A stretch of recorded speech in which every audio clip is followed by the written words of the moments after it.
Good evening दोस्तों। आज हम बात करेंगे जो पहले बाल विकास पढ़ चुके हैं बहुत अच्छे से, इसके शिशुअवस्था, बाल्यावस्था और किशोरावस्था के बारे में जानकारी की, जिसके विकास के पहलू की बात की। विकास के अंदर शारीरिक विकास, फिजिकल विकास कैसे होता है, मानसिक विकास कैसे होता है, गामक विकास कैसे होता है, सोशल सामाजिक विकास कैसे होता है, नैतिक विकास कैसे होता है, भाषा का विकास कैसे होता है। इन चीज़ों के बारे में हमने जानकारी की, इसको समझने की कोशिश की। आज हम बात करेंगे अधिगम के अंदर। टॉपिक पूरा हो चुका है और आज हम बुद्धि की बात कर रहे हैं। आईक्यू क्या होता है? ये आईक्यू एक होता है कि ईक्यू, और राजनेता जो भी होते हैं वो हमेशा ईक्यू के दम पे जीतते हैं। कभी उनके देखना क्लास में जाके आप, वो हमेशा पीछे बैठते हैं और बहुत बातें फांकते रहते हैं, मजे लेते हैं, बस उद्दंडी प्रकृति के होते हैं। और वो लोग आराम से पीछे बैठते हैं, क्लास में चले जाना। और ऐसे लोग हमेशा पढ़ने में कम होते हैं और वो राजनेता, सामाजिक नेता बनते हैं। बड़ी बड़ी बातें फेंकना आता है उनको, अपनी तरफ लोगों को अट्रैक्ट करने में उनको वो अंदर स्किल रहती है, वो उनके अंदर कुछ ऐसी चीज होती है। लेकिन जो आईक्यू वाले जो होते हैं, आईक्यू की बात करेंगे तो आईक्यू वाले बच्चे अधिकतर प्रतिभाशाली मिल जाएंगे, टैलेंटेड मिलेंगे, वैज्ञानिक मिल जाएंगे। इनके जो है ना, ये अकेलापन में महसूस करते हैं। क्या? हमेशा अकेले रहना पसंद करते हैं, ना कि ये मतलब ग्रुप में रहना पसंद करेंगे ना। ये क्या करेंगे? अकेला रह के बस only for focus, study study study, जो उसका टारगेट है, इन चीजों को फोकस करता है। आपको मैं कोशिश करूंगा इस वीडियो के माध्यम से बहुत शानदार तरीके से जो मेरा एक्सपीरियंस है कि आईक्यू क्या है और ईक्यू, इसको मैं समझाने की पूरी कोशिश रहेगी। आपका प्रयास रहेगा, यदि इस वीडियो को अच्छा लगे ज्यादा से ज्यादा लाइक और शेयर करें और अपने सब्सक्राइब भी करें। इस वीडियो को आप देखने की कोशिश करना, समझने की कोशिश करना।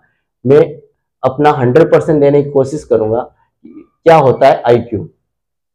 आईक्यू, आप नॉर्मली इस टॉपिक को पढ़ने से पहले अपने माइंड में सोचो कि एक आईक्यू होता है और एक होता है ईक्यू।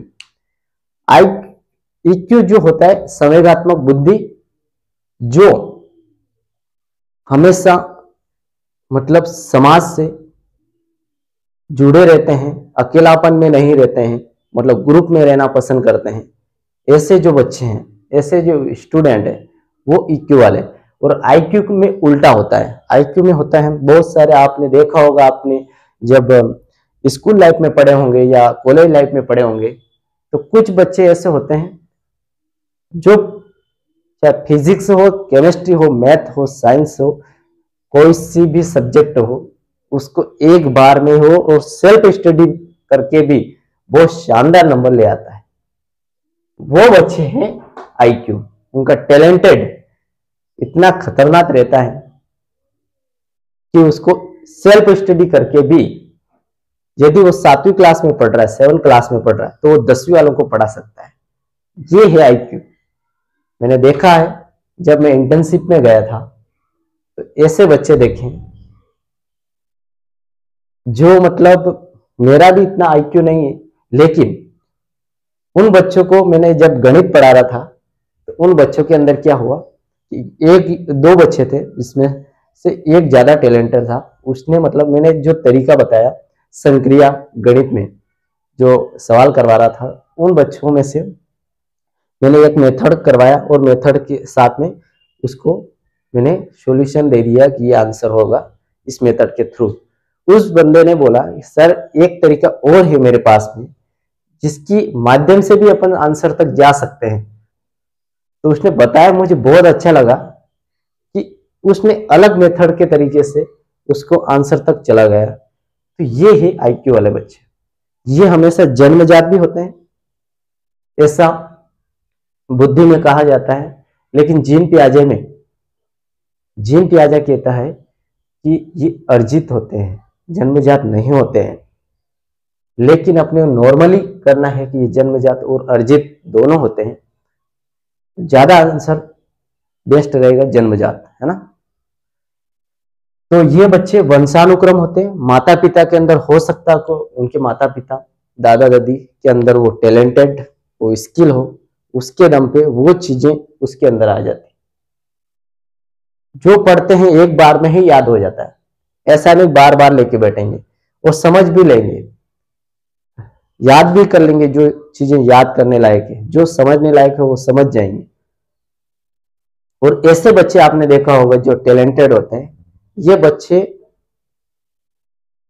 हमेशा कोई मतलब टीचर पढ़ा रहा है तो ये क्या करते हैं कि टीचर से पहले कर लेते हैं कोई सवाल, कोई क्वेश्चन है, कोई ऐसी चीजें हैं, तो सर से पहले कर लेते हैं कि सर इसका आंसर ये होगा, इसका ये होगा। इस टॉपिक को पढ़ने से पहले अपने माइंड सेट होना चाहिए कि क्या होता है आईक्यू, है ना। तो ये जन्मजात होता है ना।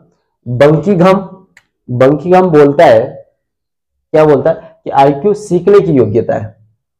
क्या बोलता है कि सीखने की योग्यता है, इसको सीख कर भी अपनी योग्यता को बेहतरीन तरीके से हासिल कर सकते हैं। ये कहता है कौन? बंकिंघम। अल्फ्रेड बिने बोलता है, अल्फ्रेड बिने बोलता है कि जो जिसके अंदर बुद्धि अच्छी है, आईक्यू अच्छा है, वो आविष्कारक होते हैं, आविष्कार करते हैं, खोज करते हैं, निर्देशन देते हैं, दूसरों को इंटरेक्शन देते हैं, आलोचनाएं और अमूर्त चिंतन करते हैं। जो चीजों को अनपॉसिबल उनको पॉसिबल करने की कोशिश करते हैं। जो चीजें उनके सामने प्रत्यक्ष रूप से नहीं है, फेस टू फेस डायरेक्ट रूप से नहीं देख पा रहे हैं, उनके बारे में वो समाधान, उनकी समस्याओं का समाधान करके वो मतलब हल निकाल लेते हैं। ये चीजें उसके अंदर होती अमूर्त चिंतन। जैसे आपने देखा वो चित्र का पेंटिंग बनाता है तो वो क्या करता है कि उसके दिमाग में आपने बोल दिया कि उसको कोई चित्र बनाना, भगवान का चित्र बनाना या कोई पेड़ पौधों का या किसी का भी व्यक्ति का या स्थान का चित्र बनाना, तो वो उसके माइंड में इमेज है और वो उस माइंड के इमेज के दम पर वो बना के अपने को प्रेक्षित कर देता है, वो बता देता है। तो ये है उसके अंदर क्या है? आईक्यू। ये चीजें है ना। स्पेयरमैन बोलता है कि 14 से जो 16 वर्ष के बच्चे हैं, 14 से 16 वर्ष तक के बच्चों में आईक्यू बढ़ता है। कहां तक? 14 से 16 तक। उसके बाद मतलब कम हो जाता है। दूसरी चीज, वंशानुक्रम और वातावरण का बहुत ज्यादा प्रभाव पड़ता है। जेनेटिकल इतना प्रभाव पड़ता है कि मतलब यूं बता दो कि जेनेटिकल इतना प्रभाव होता है कि बच्चे को मतलब माता पिता ने के अंदर जो लक्षण थे, जो चीजें थी, वो लंबाई हो सकती है, बुद्धि में हो सकते हैं, सोचने समझने तर्कना, ज्ञान अवबोध, ज्ञानोपयोग, ये सारी चीजें होती हैं। ऐसे कैसे बच्चों के अंदर भी दिखाई देती। कई बार देखा होगा कि मम्मी पापा टैलेंटेड है, मम्मी पापा बहुत ज्यादा मतलब किसी चीज को जल्दी कर लेते हैं, तो बच्चे के अंदर वो टैलेंटेड आ जाता है, वो चीजें दिखाई देती, वो लक्षण दिखाई देते हैं। तो वो क्या है? वंशानुक्रम, जेनेटिकल, जन्मजात मिला है। और वातावरण इफेक्ट, बाहरी वातावरण जो है, इन्वायरमेंट, इससे जो चीजें मिलती है वो, जिसमें वातावरण में आसपास की यार दोस्त, मित्र मंडली, माता पिता, विद्यालय, ये सारी चीजें क्या है? ये सारी चीजें हैं वातावरण, है ना। इस वातावरण से भी इसको मिलता है और बुद्धि बढ़ती है, घटती है ना। अब ये जो होती है बुद्धि अमूर्त चिंतन होता है, ये मैंने पहले भी बताया है कि अमूर्त चिंतन होता है। इसमें ऐसी चीजें होती है जिससे इसका अच्छा आईक्यू होता है, वो क्या बहुत जल्दी कोई समस्या का समाधान कर लेता है। अचानक से कोई प्रॉब्लम दो प्रॉब्लम उसके सामने पुटअप कर दी तो वो समाधान बता देगा, इसका ये होता है।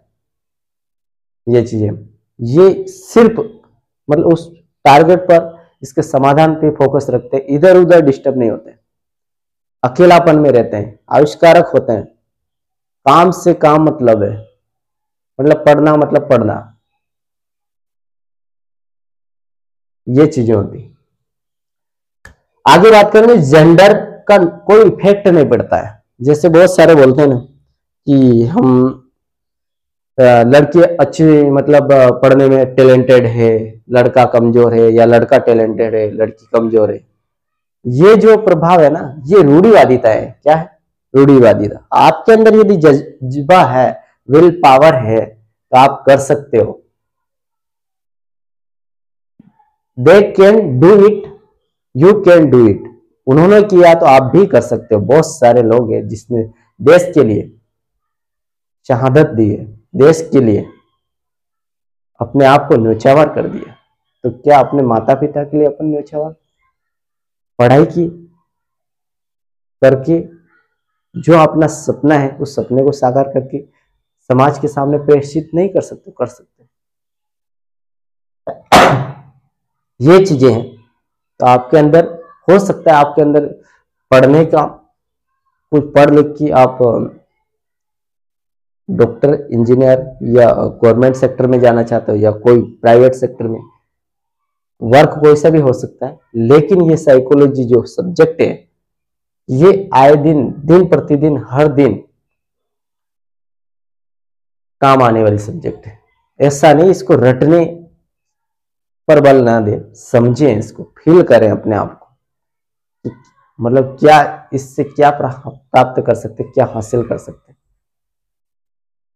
बाकी यदि आप एग्जाम के अकॉर्डिंग देखना चाहते हो, तो मेरे हिसाब से इसको समझना थोड़ा कठिन हो जाएगा। लेकिन इसको फील करो, अपनी लाइफ में, दैनिक जीवन में फॉलो करें, तो बेहतरीन तरीके से अपन क्वेश्चन क्या, लाइफ में क्वेश्चन के अलावा भी बहुत कुछ कर सकते हैं, है ना। आगे बात करेंगे। बुद्धि जो है, ज्ञान है, नॉलेज है, मेमोरी है, प्रतिभा, टैलेंट है, उसके बाद स्किल है। बुद्धि की विशेषता हो सकती है, बुद्धि की विशेषता क्या हो सकती है? ज्ञान हो सकता है, स्मृति हो सकती, प्रतिभा हो सकती, स्किल्स हो सकती है ना, ये हो सकती। लेकिन बुद्धि ज्ञान नहीं है, बुद्धि मेमोरी नहीं है, बुद्धि प्रतिभा नहीं है, और बुद्धि स्किल नहीं है। ऐसा क्यों? आप कह रहे होंगे कि सर आपने तो बता दिया कि बुद्धि की विशेषता ज्ञान है, स्मृति है, प्रतिभा, स्किल है। विशेषता हो सकती, संबंध हो सकता है इसका, इससे रिलेटेड हो सकती, लेकिन बुद्धि ज्ञान नहीं है। क्यों?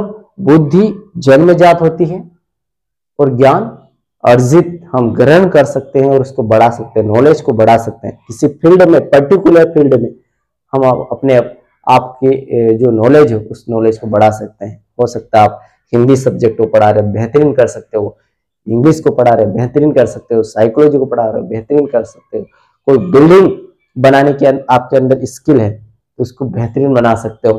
तो ये आपके नॉलेज को बढ़ा सकते हो।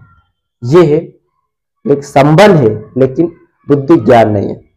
बुद्धि मेमोरी नहीं है, मेमोरी नहीं है, क्योंकि बुद्धि अलग चीज है और मेमोरी। प्रतिभाएं भी ऐसी है, क्योंकि बुद्धि प्रतिभा नहीं है, इसकी विशेषता, इसका संबंध हो सकता है, क्योंकि टैलेंटेड बाद में भी बन सकते हैं। कोई चीज ग्रहण करके उसके ऊपर ज्यादा से ज्यादा टाइम इन्वेस्ट करके भी अपने आप अंदर की प्रतिभाएं बाहर निकाल सकते हैं।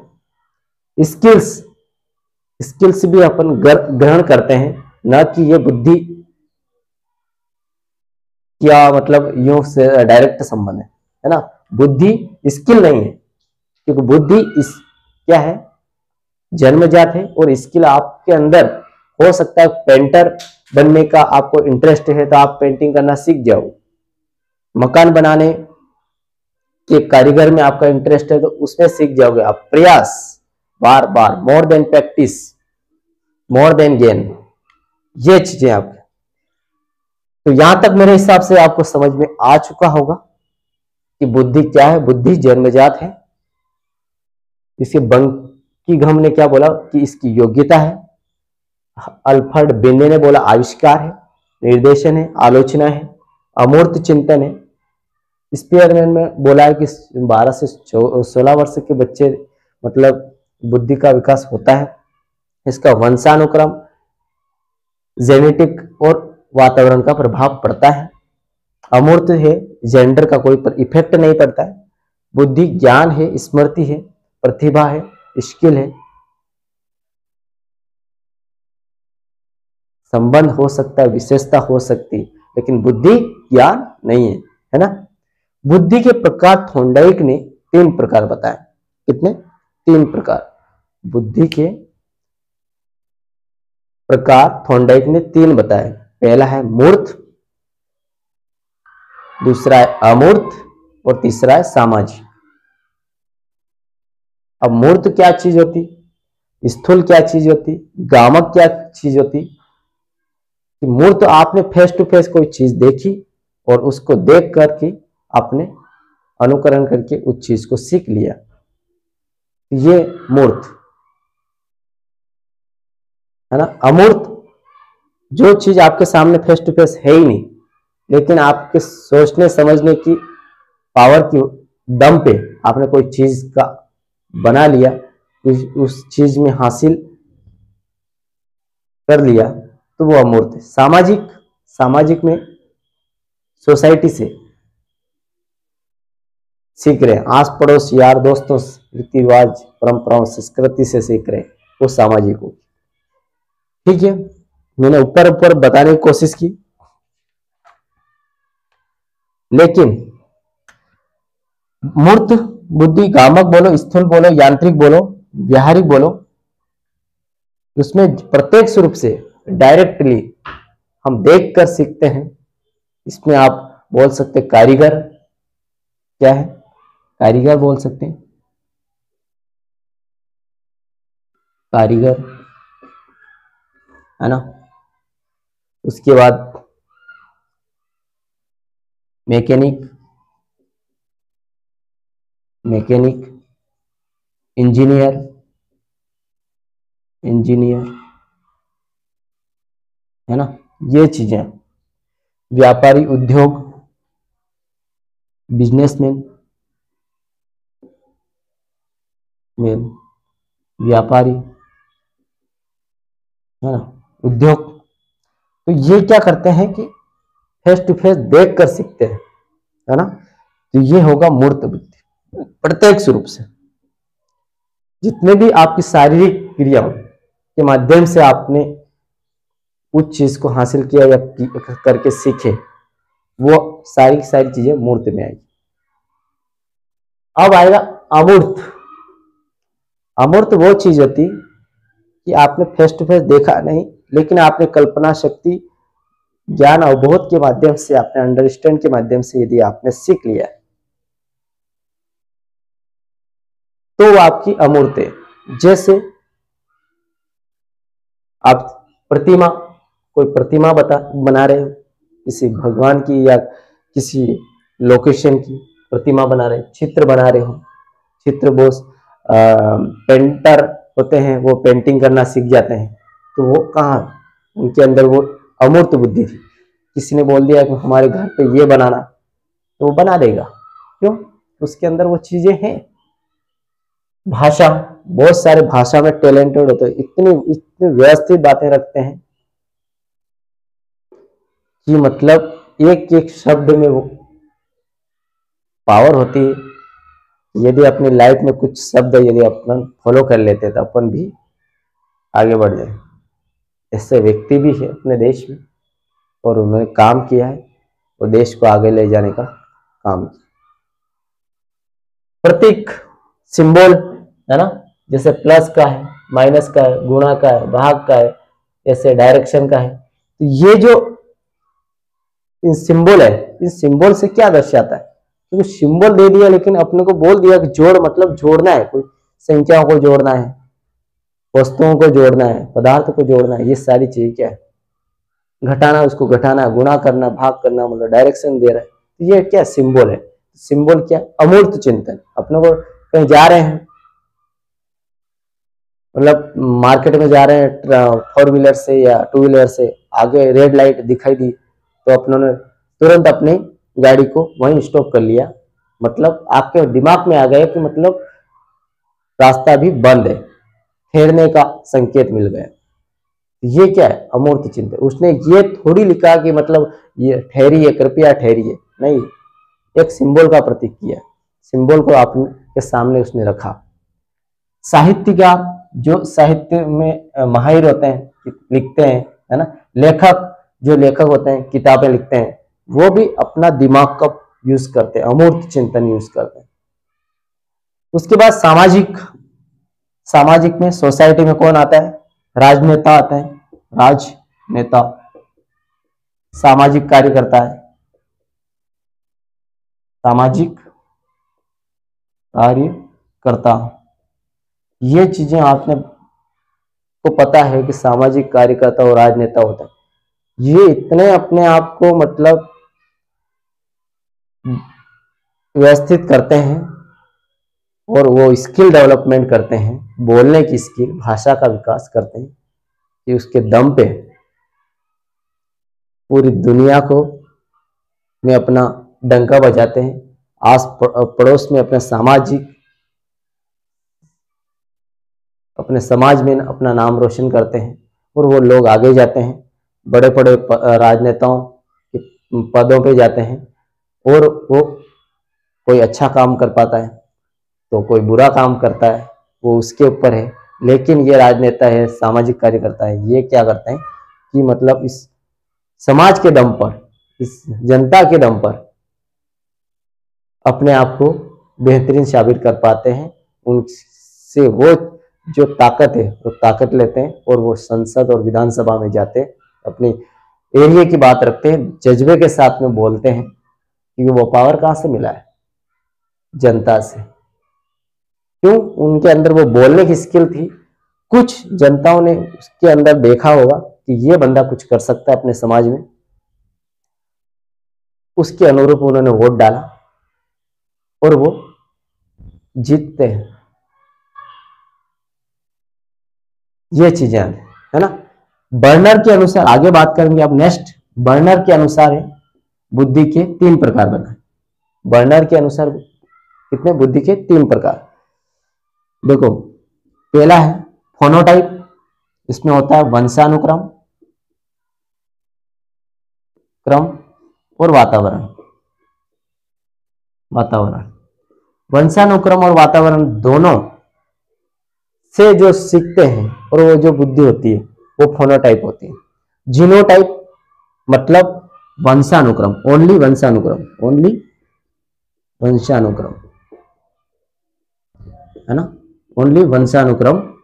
जेनेटिकल, जन्मजात शारीरिक क्रियाएं जो होती हैं वो जीनोटाइप में होगा। बहुत सारे जन्मजात लेके आते हैं, कुछ लेके आते हैं और वो बेहतरीन कर पाते हैं। तीसरा है परीक्षण प्राप्तांक।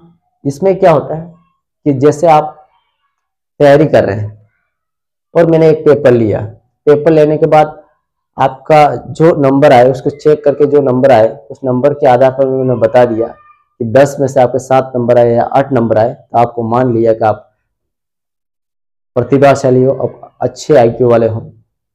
आपकी खराब आए तो मैंने मान लिया कि आपके प्रयास करने की जरूरत है। तो ये परीक्षण प्राप्तांक के आधार पर मतलब बुद्धि का प्रकार बताए, है ना। आगे एक और है ABC या ABC का सिद्धांत किसने दिया? हेब। ये सीधा सीधा क्वेश्चन आता है, ABC या ABC सिद्धांत। तो आज हमने क्या पढ़ा है? बुद्धि क्या है और बुद्धि क्या नहीं है। बुद्धि जन्मजात है ना, पियाजे बोलता है ये जन्मजात नहीं है। उसके बाद इसके बंकिंघम, अल्फ्रेड बिन्ने स्पियर मैंने क्या बताया? बुद्धि के प्रकार 3 बताए। मूर्त बुद्धि, स्थूल बुद्धि, व्यावहारिक बुद्धि बोलते हैं इसको। दूसरी है सूक्ष्म अमूर्त बुद्धि और तीसरी है सामाजिक। उसके बाद हमने बात की वर्नर के अनुसार बुद्धि के 3 प्रकार होते हैं, जीनोटाइप, फोनोटाइप और परीक्षण प्राप्तांक। उसके बाद ABC या ABC सिद्धांत किसने दिया? हेब ने। ये चीजें अपने ने डिस्कस की। इस वीडियो को ज्यादा से ज्यादा शेयर करें, लाइक करें। यदि आपका सपोर्ट मिला तो मुझे भी पढ़ाने में और मजा आएगा और इस पे और अच्छे से काम कर पाऊंगा, लेकिन आपका सपोर्ट चाहिए। ओके, आज के लिए इतना ही। Thank you.